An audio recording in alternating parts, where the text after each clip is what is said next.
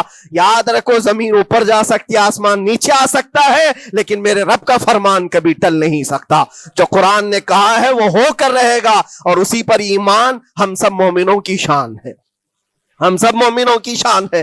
بس آپ کے لیے ذمہ داری یہ ہے، آؤ ان برائیوں کی وادیوں سے جس میں پڑے ہوئے ہو، نوجوانوں سے میں گزارش کرتا ہوں تمہاری نمازوں کا حساب کر لو، تمہارے اپنے اعمال کا حساب کر لو۔ اللہ کی مدد کو پکارتے ہو تو یقیناً اپنے چہرے صاف تو کر لو، اپنے دلوں کو پاک تو کر لو، اپنے اعمال، اپنی پیشانیوں کو مسجدوں کے سجدوں سے سجا تو لو۔ پھر مانگنے میں تمہیں ایک مزہ بھی آئے، ایک لطف بھی آئے، رحمان کی بارگاہ میں ہاتھ اٹھائیں تو آپ کو لطف بھی آئے، اپنے لیے بھی اور مظلومین کے لیے بھی مانگنے میں مزہ تو آئے۔ لیکن جب آج ہاتھ اٹھاتے ہیں تو پھر یہ دل میں بات آتی ہے فجر تو قضا کر کے سویا تھا، عشاء تو پڑھا نہیں تھا، اور میرے حالات یہ ہیں، حرام کھایا ہوا ہے، کسی کا مال غصب کیا ہوا ہے۔ ان تمام معاملات کو لے کر کس طرح سے ہاتھ اٹھاؤ گے اللہ کی بارگاہ میں؟